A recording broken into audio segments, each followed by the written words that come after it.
Okay, everyone, so we are here today talking about society and culture of the 18th century and what some of the things were going on between the different classes. We'll talk about families a little bit more in our next video, but we're not quite at actual pants, but we're working on it. All right, so in Europe in the 18th century, we have a huge population boom. You're talking about 120 million people in the year 1700 and 190 million by the year 1790. It is crazy. The growth rate is doubling. I mean, just Russia doubled its own population. Prussia went from 1.5 to 5.5 million people. Of course, they conquer some land, but whatever. Now the question is why? Well, first has to do with food. They have better food. They have more food.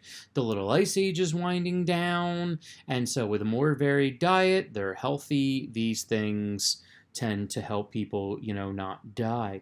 And as well, I have their transportation, and transportation mainly as a result that they can get this food around to more people, and that is super important. Okay. And then again, back to that food, I'm sorry, and again, the new crops that I need to make sure that with corn, potatoes, and things like that, it really gives people some extra options. The bubonic plague will pop in and out every now and again. We'll talk about some other diseases as well, like typhus and smallpox and whatnot, but we do seem to be winding down on some of those diseases. For instance, the bubonic plague hadn't really broken out since 1720, so we are improving in that realm. Now, for peasants, I mean, in some areas, life is getting a little bit better. You do have, they are mostly rural, so most of them, again, are living in the countryside, and they are participating in agriculture, as you see the picture on the right here. A little boy in the back has a violin. A couple people aren't wearing shoes, so that's a little disconcerting. And yeah, you got some ripped things going on here. Okay, so, but we do have this idea of peasant versus serf. And again, this is really important because we are starting to get this idea, or not starting, we have been for about a century. You have free peasants, okay, that are going to work their own land. Some might own their own land, versus serfs, who of course are still tied to the land, and life for them is well, it's terrible. So let's look at Western Europe. Here here we have really the free peasants, okay? And in Western Europe, they're owning or renting their land. Now, in some cases, they still have to tithe up to 1/3 of their crops, much of it going to the church, or the church and the aristocracy would then take those crops and flip them so they get more income. But the fact of the matter is that these people had a little bit more freedom and independence. They could move to different areas of these countries. Some of them would do well enough that they would buy their own land, and that's really important, almost like this beginning of a little bit of a middle class here, at least for the peasantry. Okay, now granted, some peasants, you still had to pay dues for like hunting and using mills and ovens and wine and oil presses. So it's not like 100% freedom or anything like that, but they're starting to move into that area. Okay, and that's going to be important. Eastern Europe, on the other hand, there's a painting from like the 18th century, and on the right, that's a picture from the very late 19th century, both of them in Russia. Here you have serfdom in Eastern Europe. Even though we know Joseph II did get rid of serfdom, it didn't work out super perfect, and in Russia it was just absolutely brutal. They're bound to the Lord's land. The powerful aristocracy is not giving up anything. You can't move without permission. You can't marry without permission, and then you also have to pay a tax for that type of stuff. And basically, it's slavery without the title of slavery. So for peasants in Eastern Europe, not so hot.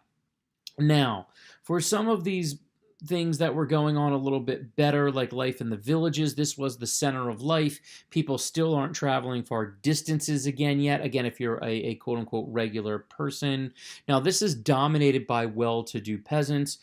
Some are able to make money through farming, and some are even actually merchants. And they get kind of like local rulers, almost like the equivalent of kind of like mayors and stuff. And they're in charge of roads, and sometimes they'll create a school. They create, they collect taxes, and those are some of the changes here. We're starting to see local peasants actually get the opportunity to be given, I guess, government roles where people never had those before. And again, as I said, their diet is getting better. We have like coarse dark brown bread, which has lots of nutrients. Don't eat white bread anymore. It's basically worthless. Water, wine, beer, soups, and gruel that were grain based, and corn and potatoes, and a lot of basic vegetables. It's a pretty solid diet. However, we also need to remember that we're still bound to the land here, and if you have a bad harvest, people are going to die. The nobility, on the other hand, that's a little bit of a different story. Here you have 2 to 3% of the population. That's it. Okay, I mean, you look how they're dressed on the right there. Wonderful coats. I mean, you see those two children being dressed in the shoes and the gowns and whatever this feather. I actually think that's a hat. It's a fabulous hat, but still. Now, again, they're only 2 to 3% of the population. You have to be born to it. Occasionally, some people were elevated, but that really just didn't happen very much, okay? And they had some pretty impressive perks. They had trial by peer, which means they could only be tried by other nobles. You know how that's going to work out. They were actually immune to most severe penalties. A lot of times if they did something really bad, maybe they get house arrest, whatever, it's a joke. They're exempt from most taxes. They control the serfs. They own the land, and they get even more varied diet, which have different forms of proteins, like lots of different meats and certain fishes, and in general, they even get like sweet treats that most regular people don't get. So it's pretty good to be a noble. Can't lie on that. Now, they still do a lot of things, okay? Some will get into trade, even though tradition will hold trade beneath them, and that's what's actually going to get most of them in trouble. Okay, on the left here, you'll see the military, and they're going to have a huge role in the military. Most of the time, you still had to, be in the military, be a noble to be an officer. Here is your basically kind of your court functionary. Okay, people that are going to be working, for the kings and queens. And over here, we have our bureaucracy. And even if you have like legislatures and stuff like that, as we've talked about repeatedly, you still had to be a man of property, almost nobility to even have that. So they really do have solid roles, okay? They're not all just lazy and hanging. And we do still have the court, okay? Kings are trying to still increase involvement and keep their eye on these guys. And in some cases, you still have the manor system. And so a lot of them are still staying on their huge estates. And so the king is trying to give them positions within the court. And you can see all these different government functionaries all over here and some dogs. So it's still important. It's still a thing. Now, the other big thing, though, is living large. They are throwing around money, and you need everyone to know that you're a noble. So they're going to live in these huge homes, often on very large estates.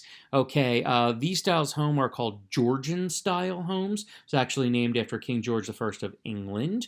The goal was to build these huge country estates and these houses with lots of rooms and decorated and furnished with lots of goods. And actually, I'm sorry, let me go back here. And these estates would spread out, and they would have like the upper quarters would be for like the family, and that was really important. Then the lower quarters would be for servants, and they lived in separate sections of the house. It had to be, you had to have servants. I mean, like that wasn't even a choice. And they actually called on those servants through like an elaborate bell system that would be set up throughout the house, and they would press certain buttons, believe it or not, and that would actually ring bells for specific servants, and each individual member of the family would have their own personal servants, and then they would have the cooks, and then the people who cleaned, and then the people that tended to the houses, and the people, you would have your drivers, okay? You would have these fancy cars, no different from today, the wealthy strutting around in really expensive cars or being driven by other people. I mean, it was pretty impressive. And the whole idea, if you're rich, then be rich. And then we can even do things like travel, okay? The whole idea is to travel around the world on these big ships as you see here, and people would go away sometimes for weeks and months, and it would be very, very expensive, although we'll see in the end it's going to catch up to some of them, because a lot of them, because they're just relying on their previous holdings, eventually the merchants are going to take them over. Because remember, the richest man in the world today is not this descendant of a noble. I guess they could be, but we don't believe so. Descendant of noble. It's guys like Bill Gates and Jeff Bezos who, are merchants. They're business owners. But those are kind of the divisions so we understand between the rich and the not rich. We really don't have much of a middle class. We'll talk about the development of that, okay? Make sure you guys get your assignment done, and we'll talk again soon.